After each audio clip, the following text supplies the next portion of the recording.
Tito 3:4 dice, porque cuando se manifestó la bondad de Dios nuestro Salvador y su amor hacia la humanidad, Él nos salvó.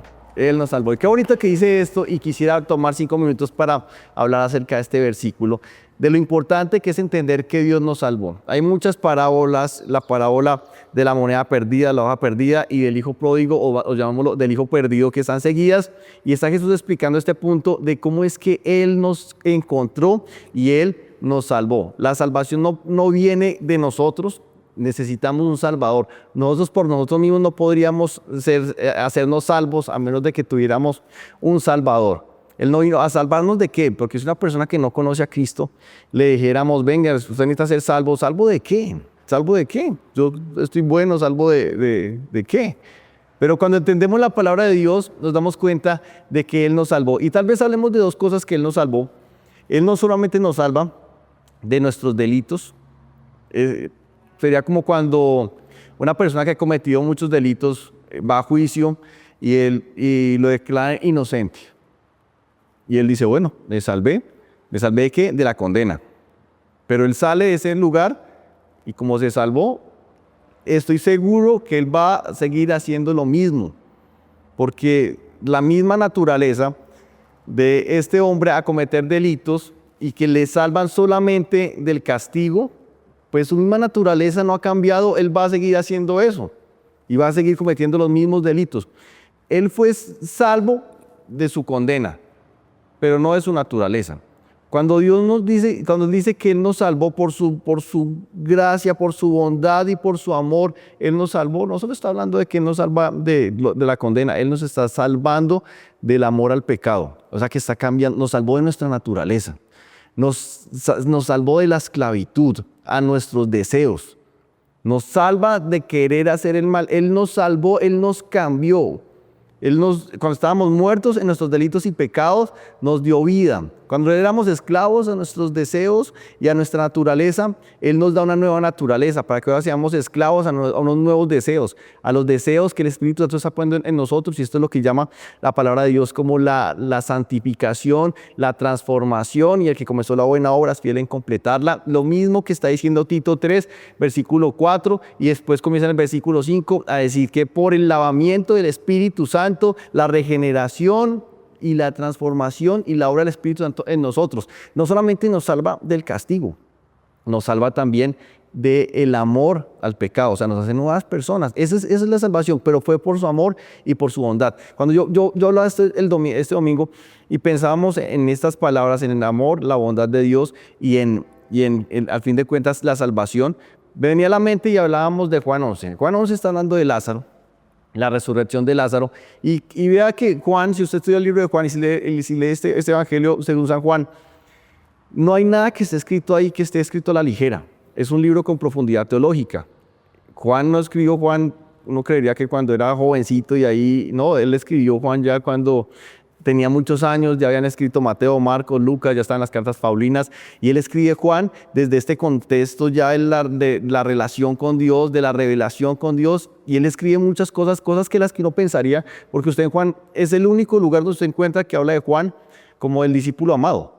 El discípulo amado es Juan, y si a cualquiera le preguntamos quién es el discípulo amado de Jesús, Juan. Pero ¿quién lo dijo? No lo dijo Mateo, no está en Marcos, no está en Lucas, está en Juan. O sea que cuando Juan habla de él mismo, él se refiere al mismo como el discípulo amado. Y si uno pensara, no, pues es que eso lo escribió cuando era joven, ese Juan sí, qué orgulloso, qué creído, pero después Dios lo cambió, estaría mal visto porque de verdad el evangelio de Juan, él escribió consciente de cada cosa que estaba diciendo, para darle una profundidad teológica y cristocéntrica al evangelio que él está escribiendo en ese momento. ¿Y por qué recalca él como discípulo amado? Porque él se dio cuenta que lo más importante en esta vida ni siquiera es cuánto amas a Dios, porque si quieres saber cuánto amas a Dios, eso es calificarte, y tal vez no vas a dar el punto. Vivimos en un mundo donde amamos más, no sé, las posesiones, amamos más nuestro trabajo, nuestra familia, nuestra carrera, nuestros amigos, y siempre a Dios lo vamos desplazando. Pero si Dios nos pagara a nosotros por cuánto lo amamos a Él, estaríamos graves. Si lo que hace que Dios se mueva hacia nosotros es porque lo amamos, tal vez eso no no sería, ni siquiera entraría en el término gracia, que es Dios nos da lo que no merecemos. Porque entonces, si fuera que lo que Dios nos da es porque usted se lo merece, estaría calificando su vida, o usted es muy buena persona, o es tremendamente santo, o es muy malo. Y todo lo que recibe es de acuerdo a esto. Pero no se trata el Evangelio de Dios, y por eso Juan lo está diciendo, hablando del discípulo amado, y cuando comienza a hablar de Lázaro, Lázaro tenía sus dos hermanas, Marta y María. Lázaro enferma, y enferma tan grave que es una enfermedad de muerte. Y cuando sus hermanas se dan cuenta que Lázaro está enfermo, ellas, yo me imaginaba así, hacen una carta para Jesús. Y ese es el momento de hacer una carta para Jesús y decir, bueno, necesito que Dios sane a Lázaro. Lázaro está muy mal, necesito que Jesús lo sane. ¿Y cómo sería tu petición ante Jesús? Señor Jesús, mira a mi hermano Lázaro. Lázaro es una buena persona, Lázaro te ama. Y yo recalcaría harto en que Lázaro ama a Jesús. Lázaro te ama. Lázaro lee su Biblia todos los días, ayuna. Lázaro, bueno, y hablaría de Lázaro mucho para persuadir a que Jesús corra y venga y lo sane, porque hemos creído que la fe se trata de persuadir a Dios a que haga algo hacia nosotros. Estamos convenciendo a Dios en nuestra vida siempre de que Dios haga algo hacia nosotros. ¿Y cómo lo convencemos? Pues, de fin de cuentas, míranos, Dios, te amamos, Dios, somos buenas personas, Dios, mira, dame un trabajo, si tú me haces un mejor trabajo, yo voy a dar para la iglesia, si tú me ayudas con esto. Y siempre estamos tratando de convencer a Dios, que Dios, no somos tan malos, pero Dios no está dándote, Dios nos está acercando a nosotros porque no seamos tan malos. Incluso lo que hizo que se acercara hacia nosotros era porque éramos malos, pero lo dice en Tito 3:4, fue su bondad y fue su amor. Y Marta y María sabían esto. Por eso cuando ellas escriben la carta hacia Jesús para que venga a sanar a Lázaro, le escriben algo muy sencillo: el que amas está enfermo, y no hay más. Ese es el mensaje para Jesús. Que ellas saben que es suficiente, que lo que es la fe es que Dios nos persuade a nosotros, no nosotros convenciendo a Dios. Que lo que es el amor es Él acercándose a nosotros, no nosotros a Él. Es que Él nos buscó, Él nos encontró, Él nos trajo, con cuerdas de amor nos atrajo hacia Él. Y esto encierra el Evangelio, la salvación, que es Él el iniciador. Primera de Juan 4, Juan mismo define el amor. Y cuando empieza a definir el amor, Él dice, ¿qué es el amor? El amor no es, empieza a decir qué no es el amor para poder definir qué es el amor. El amor no es que nosotros hayamos amado a Dios, así comienza la definición del amor, sino que Él nos amó primero. Dios es amor. Dios es amor. ¿Qué es el amor? No es que nosotros hayamos amado a Dios, sino que Él nos amó primero. O sea que nuestro amor hacia Él es un resultado de su amor hacia nosotros. Quiere decir que lo que es la bondad y el amor de Dios no es simplemente una acción que Él tiene, es su carácter bondadoso y amoroso. Y eso es algo que lo dice en Tito 3, porque Pablo envió a Tito con una misión a Creta, un lugar donde ellos creían en dioses. Incluso ellos decían que Zeus nació en Creta, y Zeus no era ni un Dios bondadoso ni un Dios amoroso.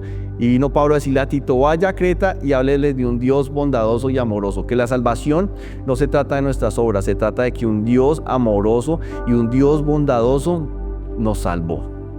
Y comienza, y hacemos el paralelo con Juan 11, porque entonces Jesús recibe el mensaje. Y quiero que ponga atención a esto: Jesús recibe el mensaje, el que amas está enfermo, y Jesús, ¿qué dice? Me voy corriendo a sanar a Lázaro. No pasa de esa manera. Jesús recibe el mensaje, ¿y qué hace Jesús? Dice, y decide quedarse 2 días más donde está. Ahora yo digo, bueno, pero si el tema no es que Lázaro está enfermo, está gravemente, ella le envía una carta diciendo, el que amas está enfermo, para que Jesús corra a sanar a su amigo porque Él ama a su amigo. Pero en cambio de eso, Jesús espera 2 días más. ¿Y sabe por qué espera 2 días más? Porque Jesús está esperando a que muera. Y Jesús lo sabe. Ahora cuando usted ve a Jesús, Jesús sabe todo, Jesús sabe el futuro. Él tiene presciencia, Él sabe las cosas que van a pasar antes de que pasen. Y eso se trata de su amor.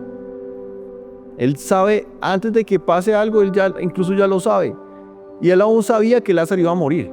Y si usted lee todo, Juan no se da cuenta, Él ya sabe que Lázaro muere. Él ya lo sabía, y cuando Él va hacia allá, Él sabe, Él va a ir a resucitarlo.